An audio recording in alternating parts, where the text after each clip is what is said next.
Let's go ahead and kick it off. Everybody, appreciate you guys taking the time to join us today.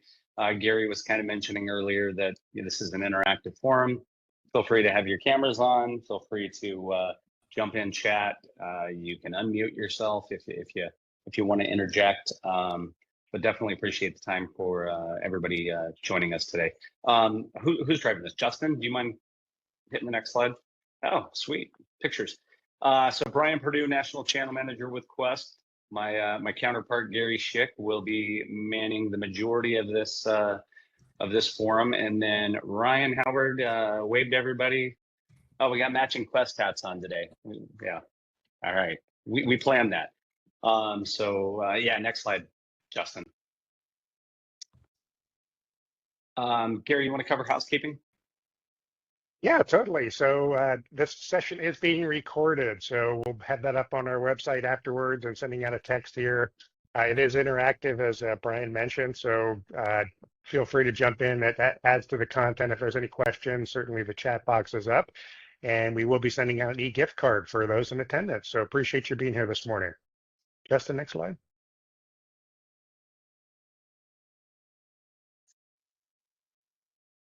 Brian, you got that? Yeah. Okay. Yeah, my internet was chopping in and out there. So just the agenda today, guys. We'll cover a high level about Quest for those of you that may be newer to our organization. Cover some different things in our service spotlights, what's trending, what we're seeing in Q4, kind of some of the hot items. Holiday engagement strategies. This is something that I'm kind of excited to hear Gary chat about. We'll kind of go into some conversations surrounding threat actors and their activity. Just some things to be top of mind and keep an eye on as TAs. And then we'll do a wrap up, or we'll do Q&A session, and then we'll wrap it up with a gift card, and Darcy will jump in and help us man that. Next slide, Justin. So about Quest, let's go to the next slide. They don't need to see my ugly mug.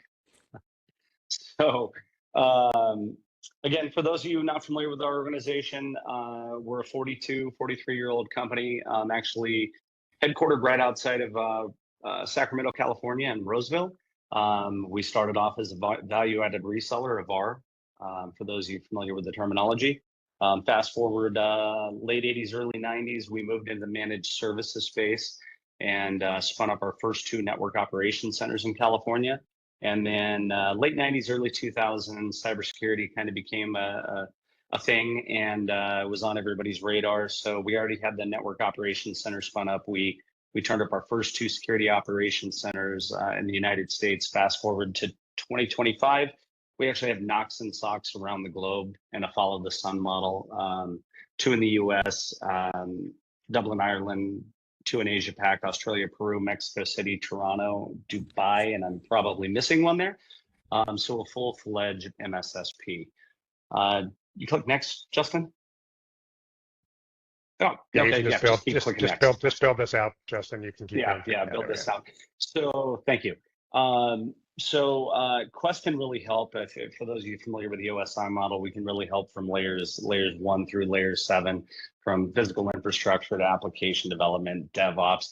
I would really love to update this slide because technically there's 8 layers to the OSI model. And for those of you not aware, and I believe we do have it listed here. Yep, down at the bottom, staffing and technical resources.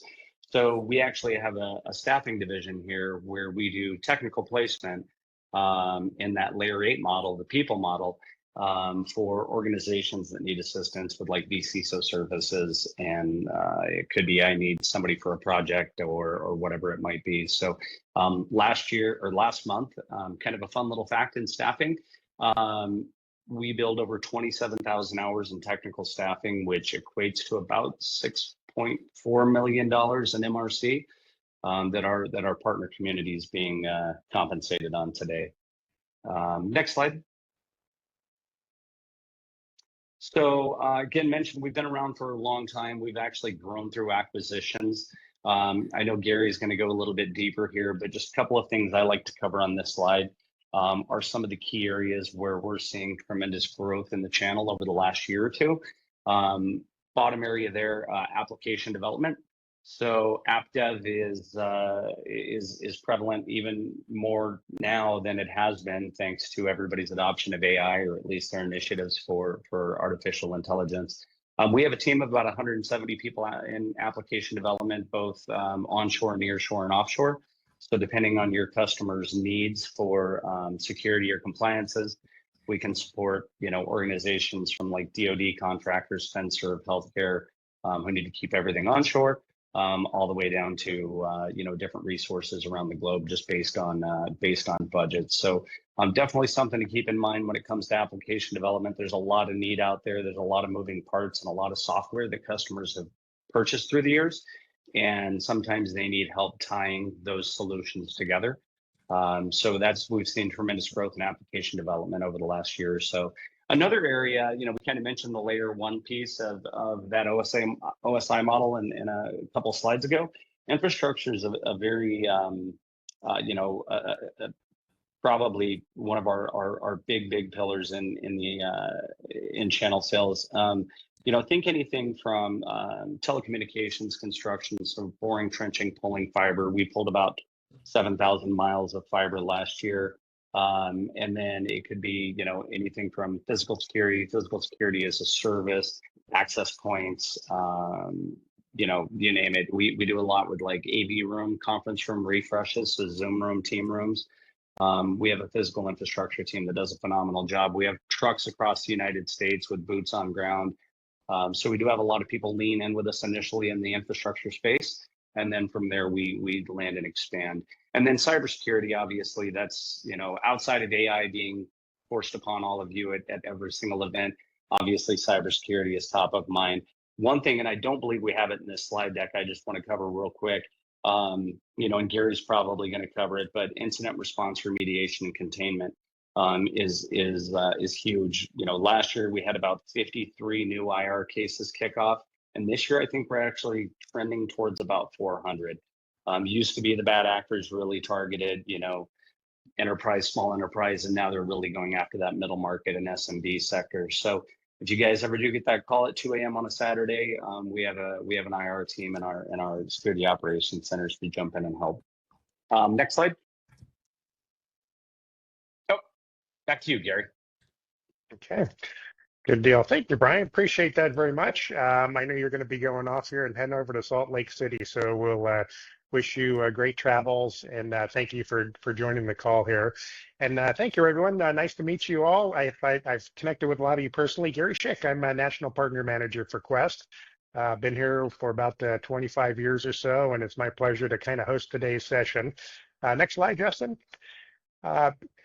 Haven't been here for quite a while. This is an exciting time of the year for us. It's actually one of our busiest. And hey, what we wanted to cover today with you was what are we talking about at Quest? What have we historically seen as an organization?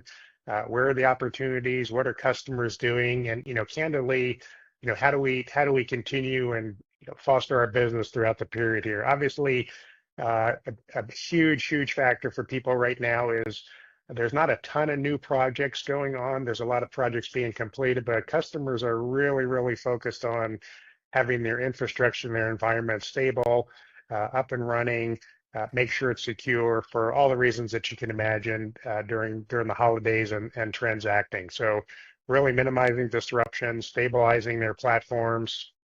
And we talked about completing the end-of-year projects. There's a lot of companies and people we've worked with over time that have had, projects and whatnot budgeted and, on their goal sheets for their MBOs, knocking those things out, and all the different, people getting dragged in tons of different directions throughout the year. There's a big rush on our side to really, help people complete those projects maybe that they weren't, things came up that they weren't prepared for there. Like I said, there is limited new spending for new projects coming through. We do a lot of budgeting and estimates and forecasting for next year. That's a very active time for us as people putting together their 26 calendar and their activities. And customers are candidly balancing out their work life with their family time. So we start to move into the holidays here. Everybody's, focused on different things. There's people have personal lives outside of, obviously their workday. Next slide, Justin. So, in the vein of, keeping their environment stable, Brian had mentioned it is the holiday season for the threat actors as well. Obviously, they understand this is when customers are distracted with many different things, family time being among them. Not everybody's watching, every packet that runs through their environment and their systems, and it's a prime time for the threat actors to wreak havoc on the customers that they have up there. We get a lot of calls, sadly, after the holidays or the weekends. Sometimes people know right away, other times not until they show up, the following week on that side. And candidly, just, people don't have the staff. There's limited support a lot of times from the OEMs. There's as a VAR, Quest has been around for a very long time. Many of our main technology product sellers take that time off. They're not there to get support from your normal account contacts. The support teams are obviously there, but sometimes they're distracted also. And there's also obviously risk. People are clicking a lot of buttons and doing online shopping. I'm among those. We all get those emails and their sales, and I'm interested in looking at things, and it's a prime time for threat actors to do the impersonation and whatnot. There's just a heightened risk factor there. Next slide, Justin. So this is something, this isn't new. This is the NIST, CSF 2.0 framework. This is everybody, I'm assuming at this point in technology and probably on the line here, understands, these are the best practices. To help increase your chances of, being stable and optimized and minimizing your risk. The top three there are, hey, how do I prevent these possible events from happening? Obviously, there's an incident response if something does happen. That's a very active event. And then, on the other side of it, how do we get out of that? Quest is involved in, all of these. My personal observation and working with the channel is in the prevention side, there are literally hundreds and hundreds of suppliers in the TSD portfolios that can really help, identify, customers buy a bunch of stuff. They're able to get in and, put these, components in place to theoretically protect themselves.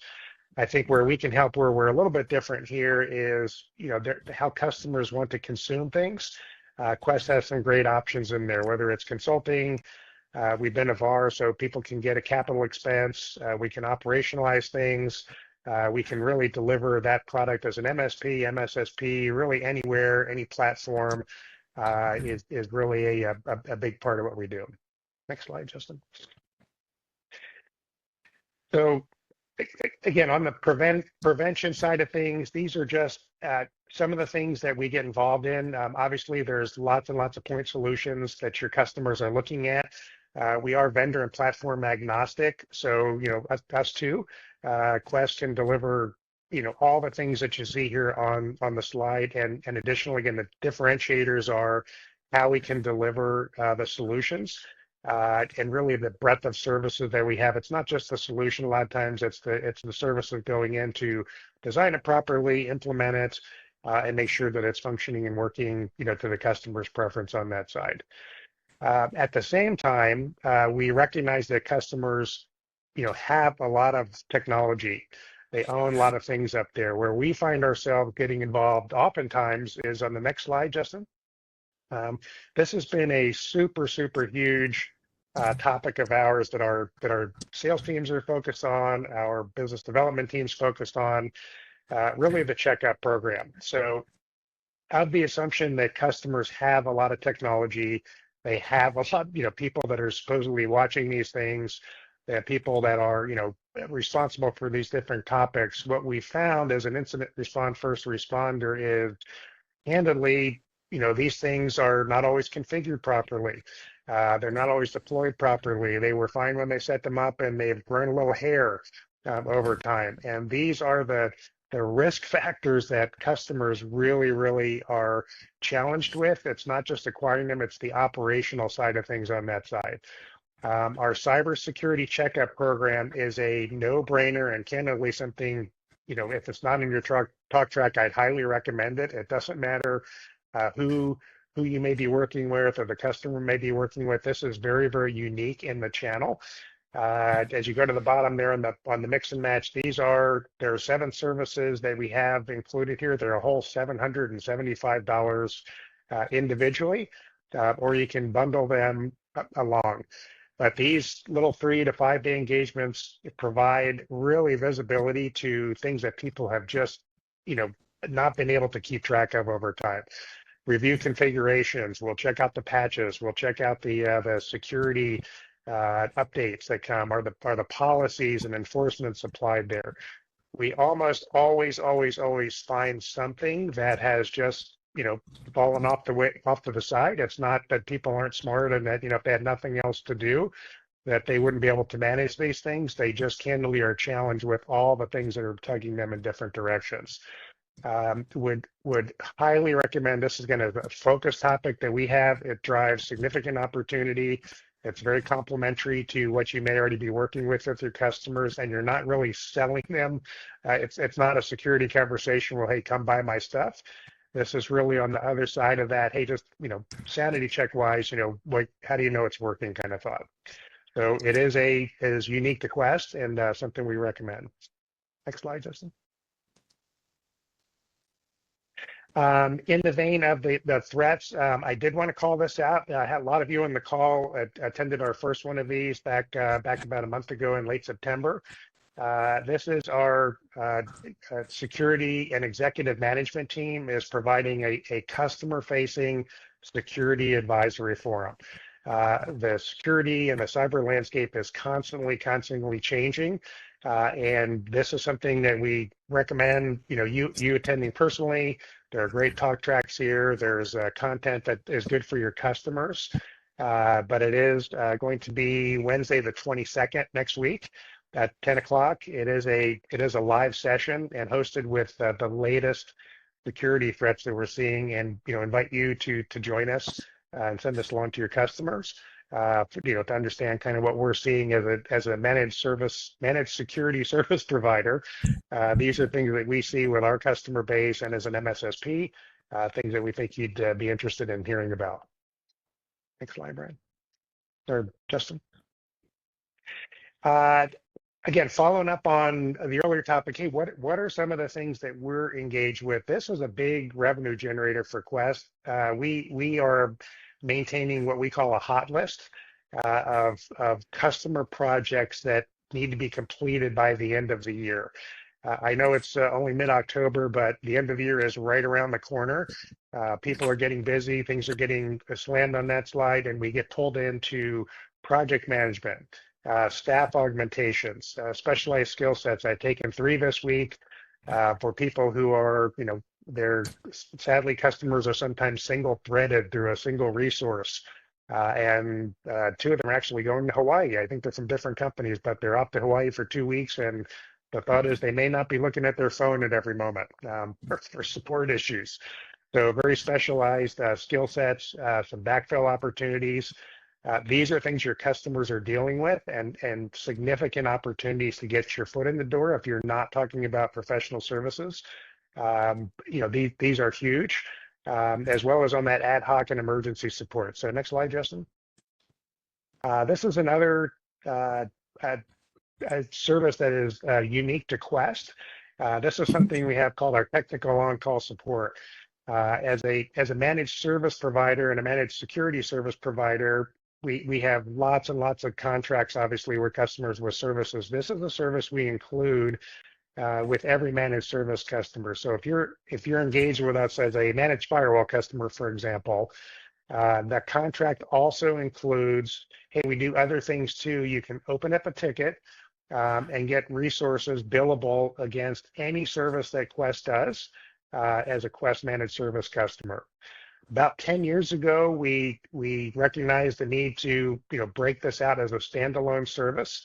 You do not have to be a Quest managed service customer to take advantage of this. This is a standalone service. As a service provider, we know how to answer the phone, we know how to open a ticket, we know how to get resources of various skill sets involved. And what we have set up here is it can either be a retainer for customers that want to have something budgeted, or you can actually pay as you go here. So people think they're fine, and all of a sudden they're, gosh darn it, I don't have the answer here. That person, that skill set may not be here. It's set up as a retainer, a pay-as-you-go service, and you see the different labor categories here. We can deliver resources remotely in 15-minute increments at the rates you see here. On-site, we can dispatch resources anywhere globally, candidly, at a 4-hour minimum, and we also have after hours or emergency support. So kind of a drop everything right here, including incident response as part of this. Also, part of the situation that a lot of customers run into is, their head in the sand, that's not going to happen to me. And here they are. Most of the incident response we get, we would love to say that we've planned everything and we're already teed up with the retainer and it's all set up. That's sadly not the case. Most of the incident responses we get involved in are very, very reactive. Hi, nice to meet you. I'm in trouble. Kind of thought. So knowing who to call is a huge thing that your customers, if they don't have someone, they need to know that they can call you or someone to be able to get help right away. There's a ton going on during an incident response there. People are getting pulled in lots of directions. When's my service going to be up? How do I talk to my customer? How do I write, paychecks? There's just a lot of things hitting your customer all at once on that side. So whether it's with Quest or another organization, it's a huge topic.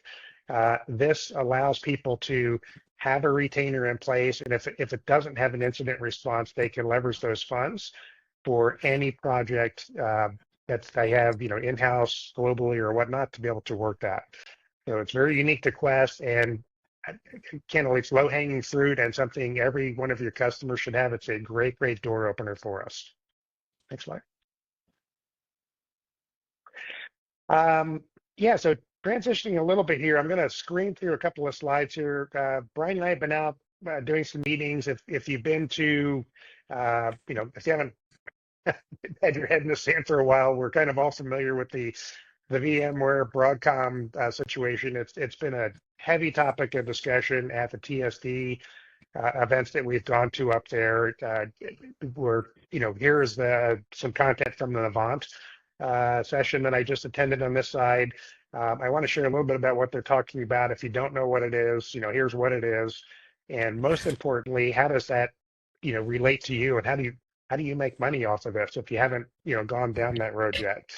So I think, just looking at the top here, who's impacted for those customers who are running workloads on premise, 80% of those workloads are virtualized.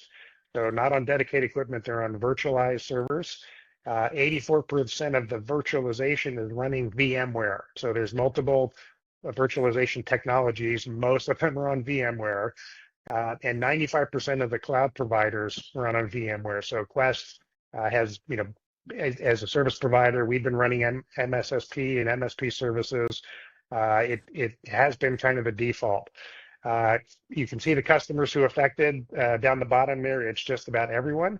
And what's happening right now, last year was kind of in year one, it was kind of my goodness, what happened? Hey, do I renew? What do I do? This is the year that I agree with is, people are, okay, what am I going to do? Debating their future options. And after that, hey, who are they going to work with to do business with in the long term? Quest is one of the, I think that the resellers have been down selected significantly. Quest has retained the VMware Broadcom capability and a reseller there. And I'll roll through. Justin, be ready. I'm going to kind of stream through the next 8 slides here. So on the next slide, yeah. So when you look at our internal, next slide, please. How is Quest? What are we talking with about our people? What are we seeing out there? And here's just a quick summary. The acquisition happened in 2023. Big changes in 2024 for licensing. The goal is to maximize Broadcom's enterprise recurring revenue. And I'm going to go to the bottom one here. The customers have been absolutely thrown into a tizzy on what's going on here. The financial markets have loved what's happening with VMware.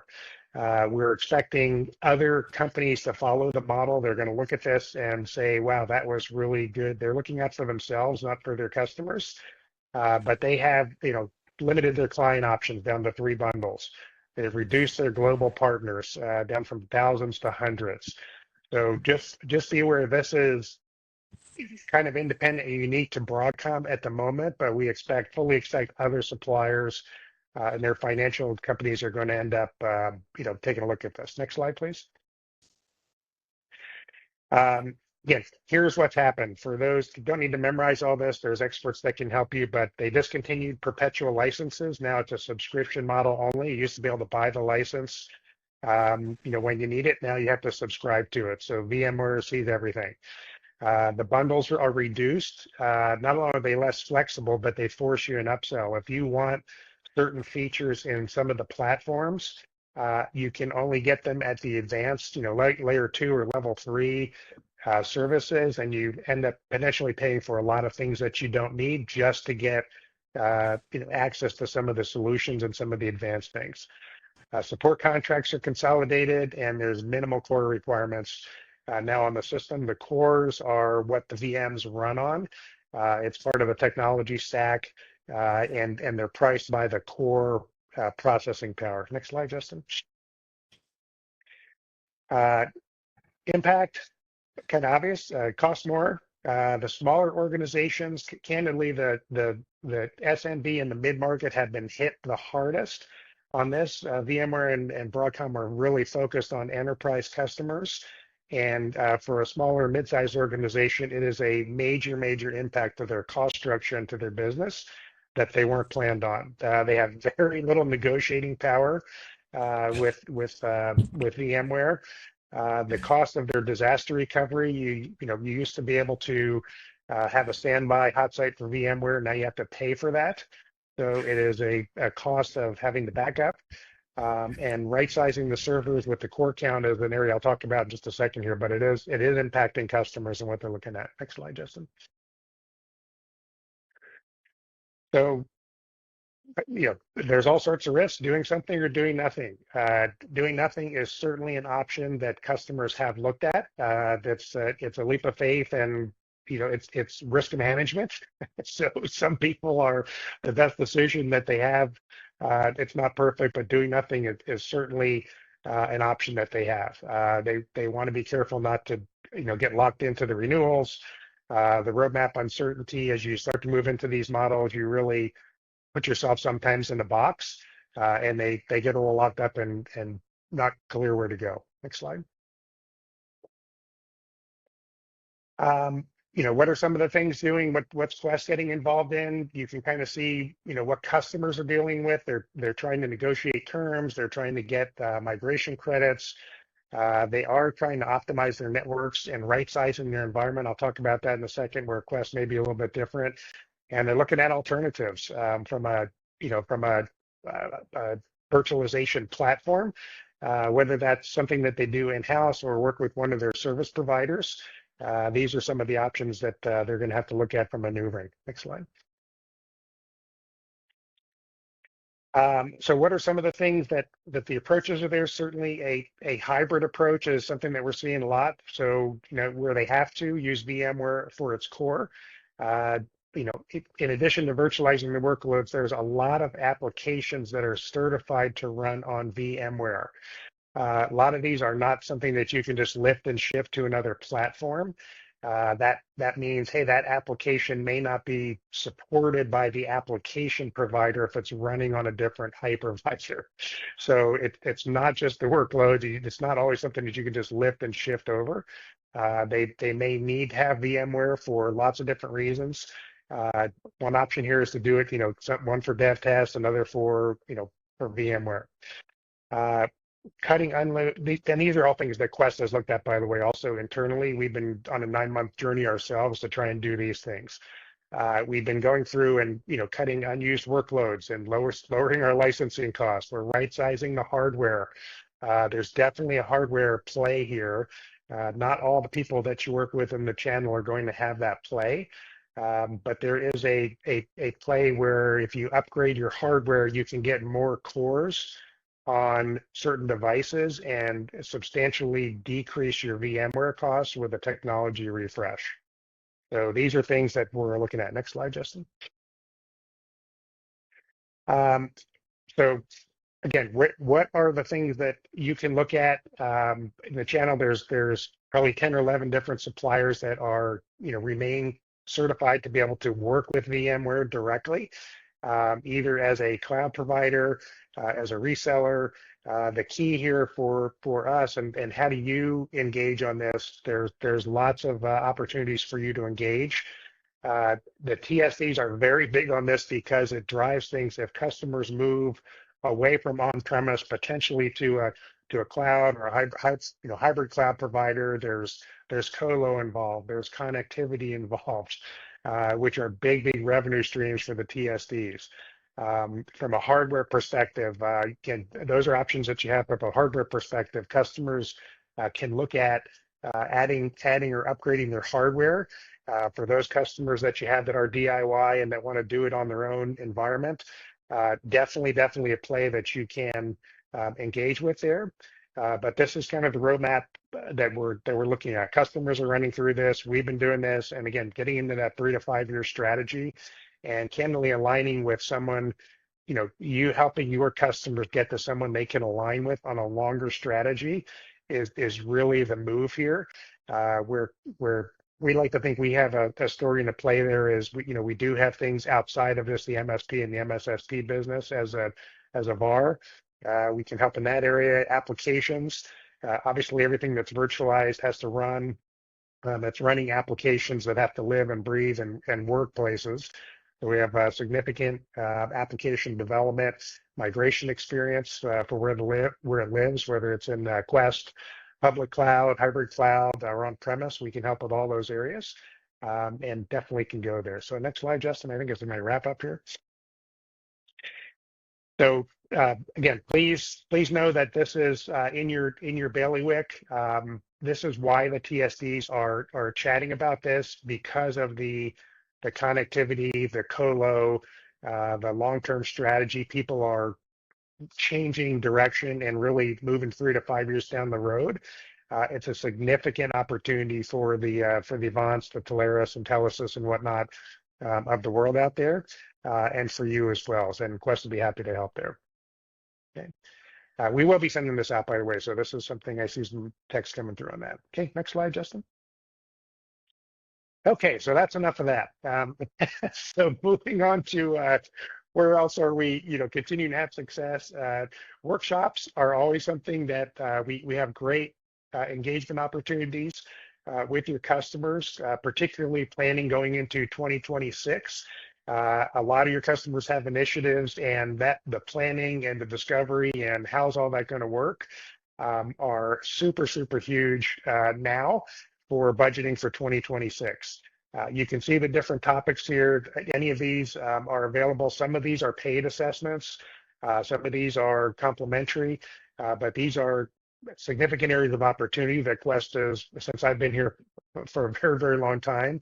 It's a great time to ask your customers about their 2026 plans and to see if they would like to get engaged and get some help in that regard.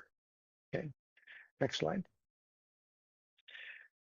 Okay, only because I feel like compelled that everybody's talking about this. So AI, everybody's got AI on the brain up there. This is a Quest workshop.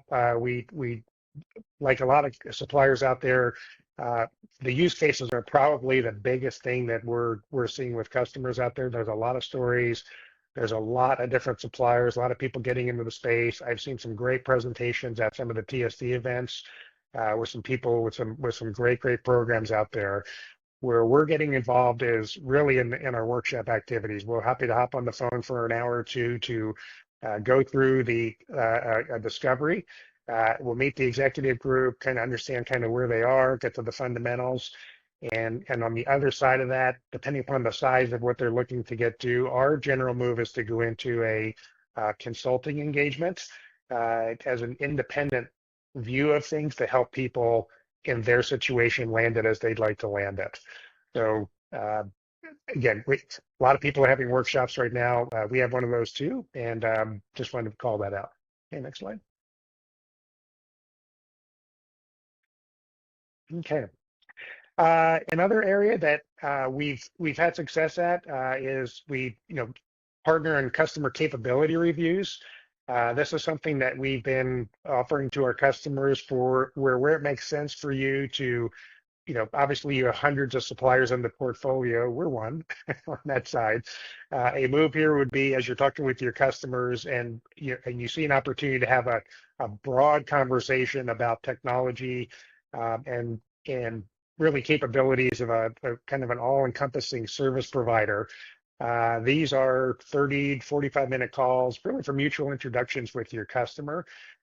We do some discovery, help understand their environment. We talk about our capabilities, and candidly, almost all of these, I can say without exception, turn into some opportunity. There's a lot of content that we run through, at a very, very high level, and there's something there that often triggers a response or an activity with someone that leads to other opportunities. We do have a spiff paid out just to have an introductory call with your customers. It's not a sales presentation as much as it is just an overview as they run through things and look at comprehension. We can talk about obviously the broad capabilities and align that with their focus priorities into the next year. Okay. Next slide, Justin. Again, bringing up spiffs here. Not that that's going to change behavior, but these are things we're putting out there to help. These are pipeline spiffs. So what I mean by a pipeline spiff is these are engagement opportunities, irrespective of whether a project is awarded. This is getting us on a conversation with your customer to talk about their initiatives and their needs. We create an opportunity in our system. We set up a call. Discovery around the topics that you see here. It could be around application development, cyber defense suite, risk management. We do ask that you kind of, for the pipeline spiff, that your approach is with Quest rather than, the 3-bid or multiple suppliers out there. We would like to have if it's a meaningful conversation, these almost always lead to opportunities downstream to be able to grow out your pipeline. And, we recognize the opportunity here is pretty significant to get in front of your customers, and we want to thank you for those conversations where they're applicable. Next slide, Justin. And we also have award opportunities. There's a new logo spiff and the capability review spiff. We talked about just having a meet and greet with your customer capability. That's a $250 spiff as well, just because we know those are successful for us. Okay, next slide, Justin.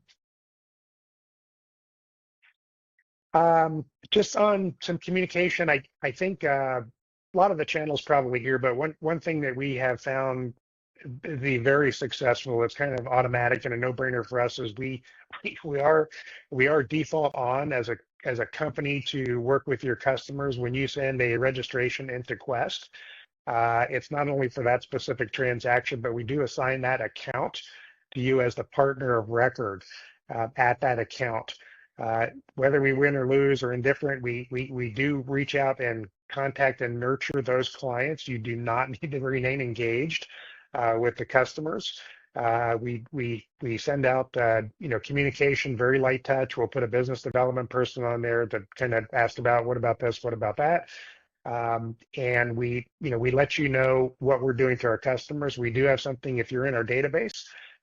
We send out monthly quick Quest updates to our partner community. You can see here on the eye chart on the left a little bit, that list on the left, the end user communication, those are the topics that we send to your customers in our database. We're able to track those and who clicks things, who opens them. We follow up with courtesy messages and see if we can help on that. The key is to make sure that if you'd like other people to get this communication for this outreach, we have to have them in our database. Happy to share with you. Call Brian or Ryan or myself at any time. Happy to share with you the notes in our system, kind of who's in the system, who's getting the emails, who's clicking. We'll give you kind of a back office view into our CRM. We're not trying to hide that. We really like to make sure that you're engaged to the extent you'd like to be engaged. We find a lot of people are off to the next opportunity, and this is where we've historically found a lot of success is in this ongoing nurturing. If you don't want to have that on there, I think just in the next slide. is around our communications preferences. It's an easy on-off switch. So not every partner wants us reaching out to their customer. That's okay. You don't have to do that. You are certainly it's an easy on-off button. You can opt in and out, but we do send these out, like I said, on your behalf. You can decide how you'd like to get this communication in. Work with your partner manager, but we do send out news. We send out security advisories. There's been quite a few of those going out. Unfortunately, recently that are big impact. There was one went out yesterday on Veeam backups and some significant vulnerabilities that we have. These are very welcome. If you're not on that list as a partner, please let us know if you'd like to be on that, and we'd be more than happy to make sure that you get those advisories. Okay. Also, Darcy Baker, our VP of Marketing, is on the call here. We do, as an organization, Quest has been very active for a long time on LinkedIn and social media. Business developers, we have tons of topics that we cover and content that we share. We've found that some of our partners are very active in their own marketing activities. Obviously, with your brand and activities that you'd like to have out there, one of the things I think everyone can relate to is developing content is probably the most challenging thing that you have. So I think we have 11 or 12 of these. We call them marketing playbooks right now. These are customized and customizable for you. They come in an MS Word document. We'd like you to be able to take and modify and use as much content as you'd like to support your needs. But they built that with data sheets, overcoming objections, social media campaigns, email campaigns. Lots and lots of content here. There's a link at the bottom of this sheet here on the turnkey marketing programs. If your organization does those things and is interested in some of the content, again, it is highly customizable, and it comes with support from our marketing team.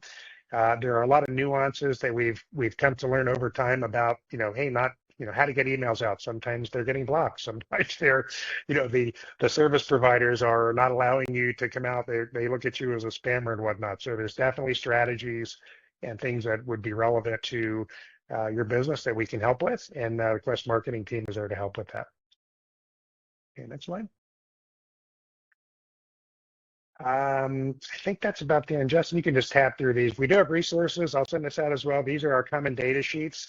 They're too big to send all at once, but you can link on any one of these. These are up. A lot of these are in the TSD back offices of things that you can grab and select. Here's some direct data sheets. Justin, one more, I think, on the next one here.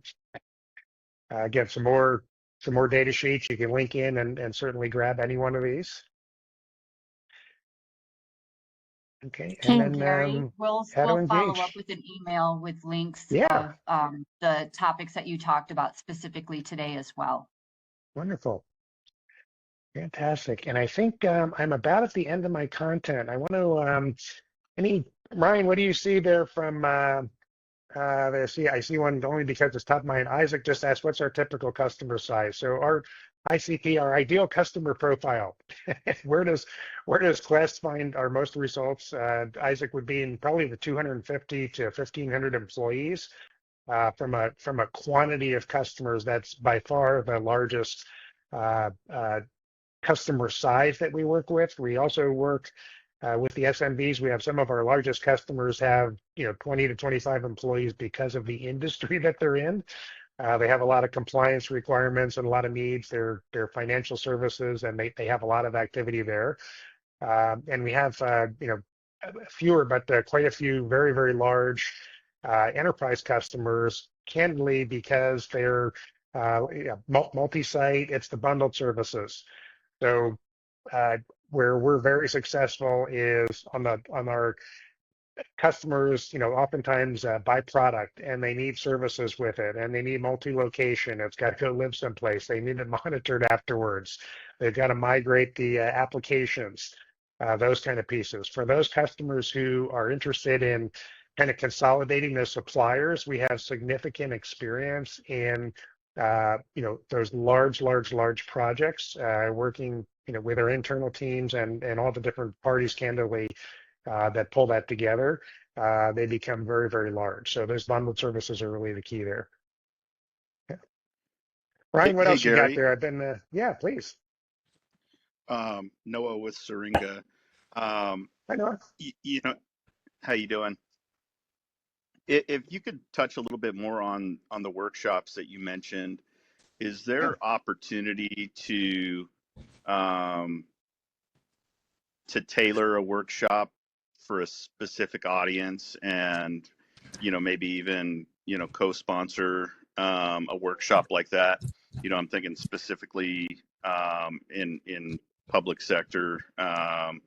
We've talked about, 2026 and what, kind of our lunch and learn workshops look like in very targeted audiences. But is that an opportunity that we can discuss?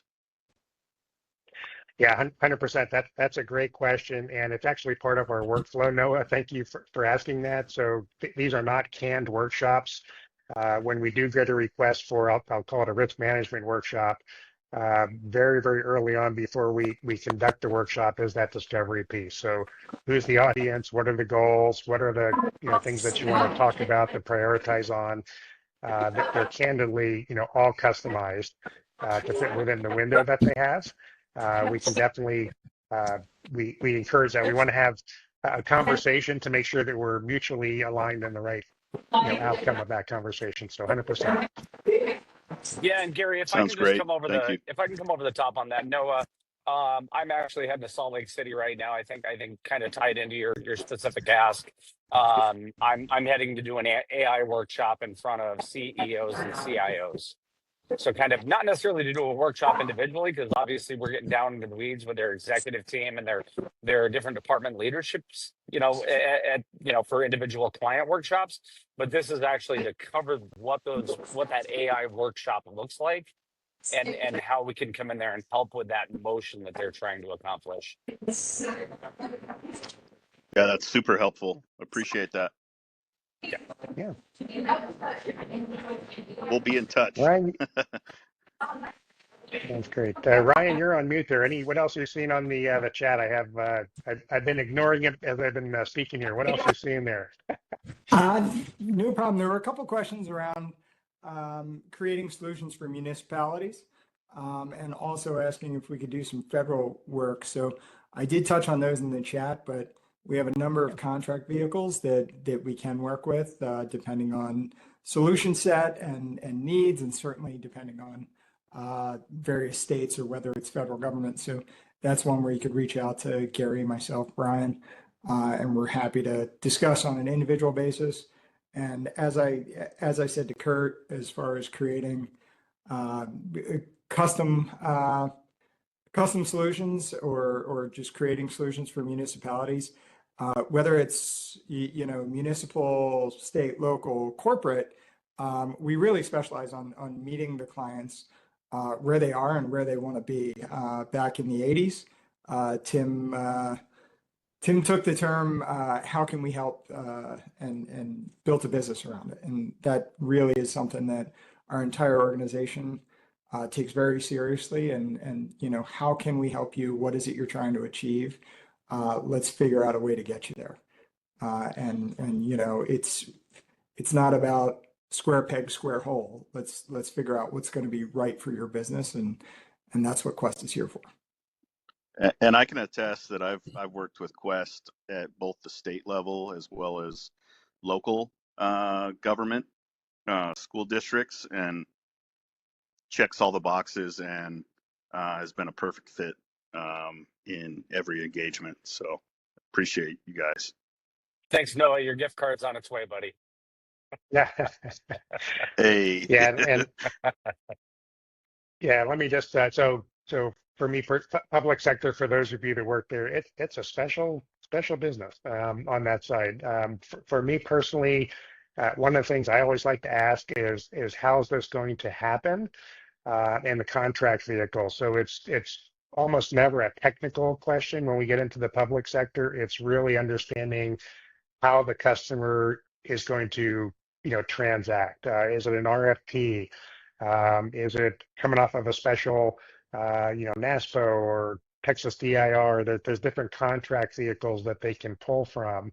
And then we can determine pretty quickly if we can be successful in that. Noah was speaking earlier there. They have very, very strong relationships with their contacts within the public sector that can help their organization navigate through how it's going to happen and get rid of a lot of the noise.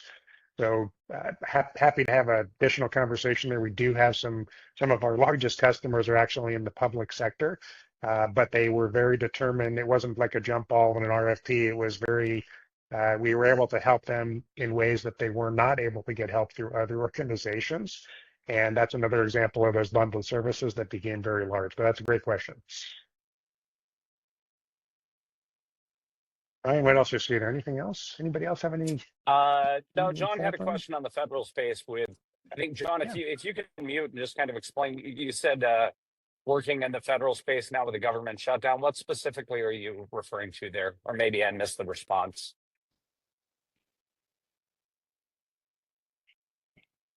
John still on? Yeah, it's just this is the general question. That's it. Okay. Yeah, John, I'm sorry. Go ahead, Ryan. Go ahead, Gary. Please. No, we do a lot of work in the federal space. I mean, as far as how the shutdown is impacting, payments and all the fun stuff that goes along with that, I don't know. I'd have to defer to my accounting team for that. But as far as a lot of the organizations are still business as usual. And again, we do a lot of work in the federal space, a lot of DoD contractors. Definitely an area we play in. Does that help, John? Yes, it does. Okay. Yeah, it has, John. Just people are stopping and waiting. Right. So all the uncertainties that we all have in the space right there, people may have been planning on doing something, and hey, maybe we're going to take a pause. So I think that's all where we are, and again, where we want to get back to as an organization where we've been successful. Hey, what are you doing, and where can we help? And I'll get back to the, like I said, end of year projects, the on-call support, the cyber checkups. Those are great engagement points for us historically. It gets your foot in the door, and then we kind of grow out from there on your behalf. So I think it's finding those areas and asking the customers and what are they doing now?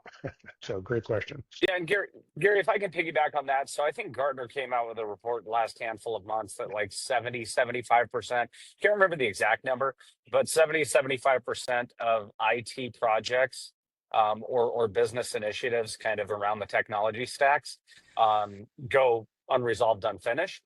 And so it's funny, I've been doing this a long time, and used to be you'd go in and you'd have a conversation with the CIO or the CTO and say, hey, what keeps you up at night? And that's kind of it's kind of a played out question, right?